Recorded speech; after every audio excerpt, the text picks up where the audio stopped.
With digital skills in high demand globally, Nigeria is taking steps to turn its growing tech talent into a global export. The federal government has relaunched the National Talent Export Program, aiming to create 1 million export-linked jobs by 2030 and position Nigeria as a key player in the global services economy. So how will this impact the future of tech innovation in Nigeria? And how can we also strike the right balance between exporting talent and building at home?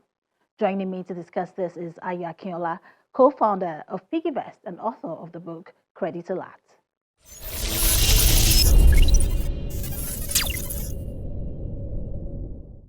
To kick things off, Ayo, what do you make of the relaunch of the National Talent Export Program?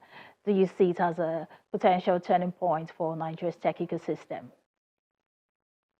I think it's a solid idea. I've always believed that in Nigeria, we have the talents to compete globally, and having a formal program that gives people that access is a fantastic thing. We need to just worry about a few things because we cannot be exporting talents without building a sustainable system at home. So I'd like to see how it's implemented and how it feeds back to our local ecosystem, should I say. I think it's a fantastic program. Now, in line with what you just said, when we talk about exporting talent, some see it as an opportunity, while others worry about, challenges like brain drain or even local talent shortages, something that you just mentioned. How do you see this playing out for startups? Can you, break it down for us? Could it create new pressure or there's a possibility that it could actually open doors for global partnerships. Well, what are your thoughts?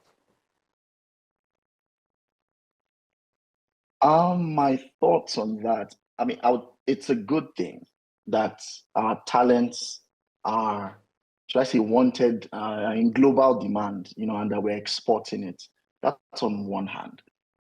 On the other hand, we must not forget that businesses here are already struggling to attract and to retain talent. And when people have the option to go abroad, and abroad offers more pay, better infrastructure, global exposure, it becomes very hard for Nigerian companies, especially the early stage ones, the baby companies, to compete. So while it is good for individuals,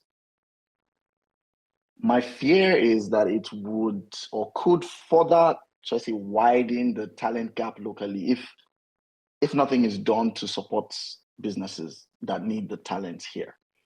And you talked about brain drain.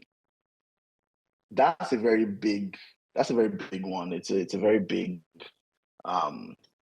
should I say debate, because how do we benefit from global exposure without, should I say, losing our best players, our strikers, our midfielders that we have here? But it's not realistic to stop people from looking for better opportunities, especially when things are tough on this side. When I'm not, your village people that are chasing you. Of course, if there are better opportunities out there, you should go for it. I'll just say that the best thing for us to do, or what we should look at, is improving conditions at home. Power, infrastructure, funding, the ease of doing business. Because if people feel like they can thrive here and they can also be connected globally, they won't need to choose one over the other. So for me, there's the pros, and there's also things that we have to really look at to make it work. I think the implementation of it is what is really important, and I'm really looking forward to seeing how that comes along. Yeah. Well, don't you think there's a way we can balance exporting our, top tech talents with retaining enough to grow our own local innovation ecosystem? I do. I mean, talents are already doing, they're already out there. They're already, having all these jobs, working for, some global companies, some global clients, or some foreign clients, should I say. But there really is we don't really have a structure or support for it. And I think that's where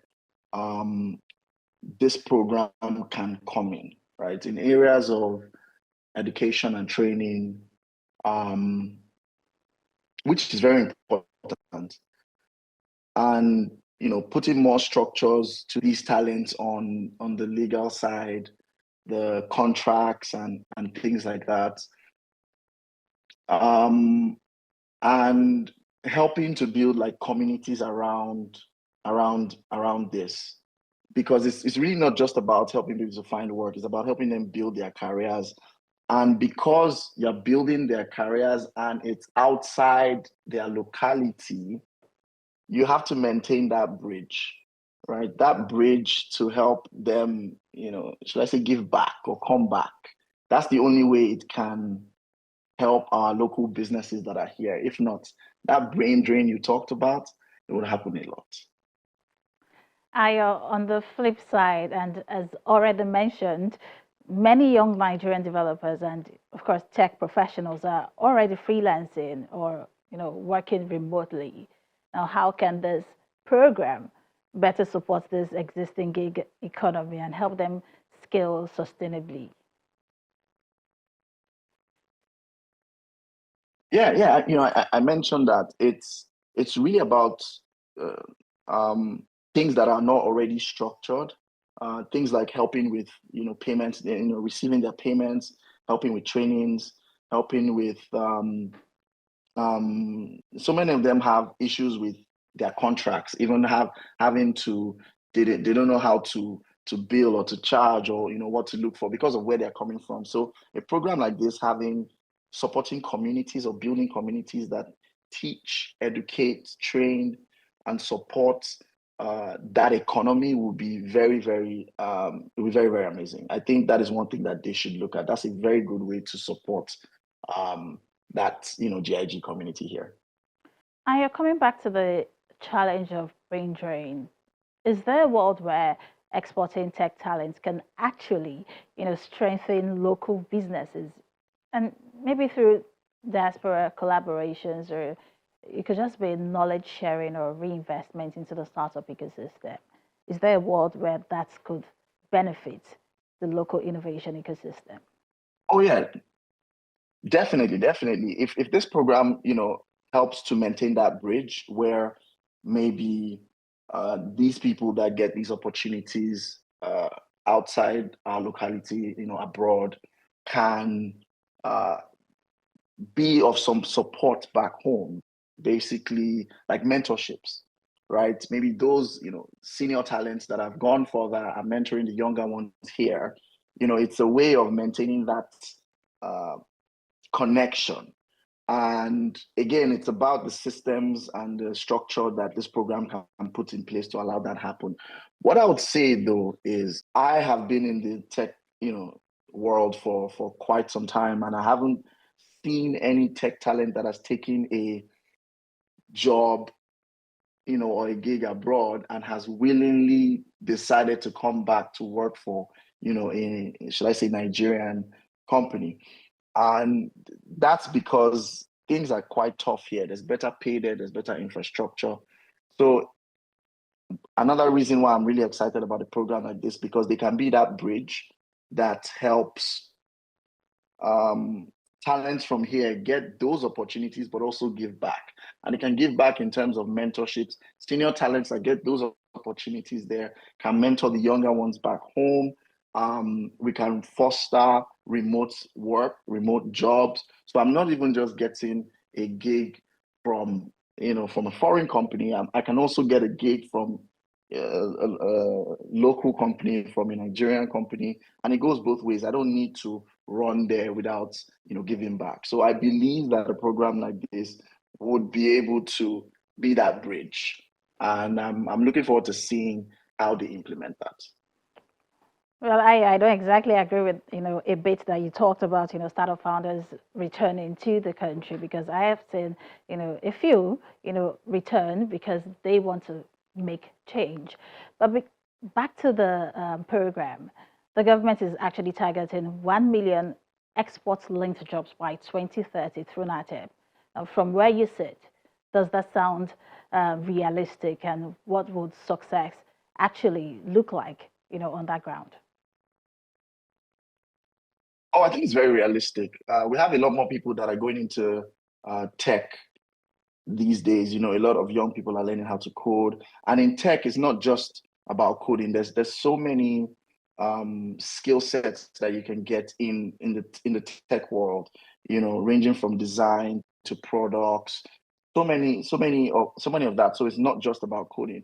So yes, if the success would really not just be about getting people jobs, um, success would be implementing it right and uh, should I say fostering that community, that support that they need to be able to, you know, like you said, come back and give back, you know, here. So that's for me, that's what success would be like. If not, it would just be a brain drain, you know. Well, Yeah.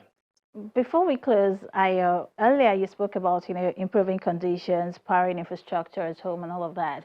To fully plug into the global services economy, what kind of infrastructure, whether digital, financial, or even policy related, do tech entrepreneurs in Nigeria need to really thrive? The basic things really, power, um, basic infrastructure, uh, level of pay. And I know that, when you talk about that, then you talk about how strong, your currency is and this and that. But it's not just one fix. It's a whole plethora of things. And if the government can, should I say, support even businesses to small startups to grow faster, that would really help because a lot of startups now that need talent cannot, should I say, afford to pay the kind of talents that they need, right? So if we want to build a system or if we want to build an environment where these talents don't need to run out, we have to be able to support those businesses to grow. So those are the conversations that we should be having. Um, Again, I'm hoping that this uh, program is not just looking to provide jobs, should I say, but to solve the problems that, as a whole. Well, we are all really hopeful that these basic things are put in place so we can have that enabling environment for businesses, startups, Yes. entrepreneurs, for them to thrive. Well, thank you so much, Ayo Akinola, co-founder of Piggyvest and author of the book Credit Thank you very Alert. much. It was such a pleasure having you on the program. Thank you so much, Naomi.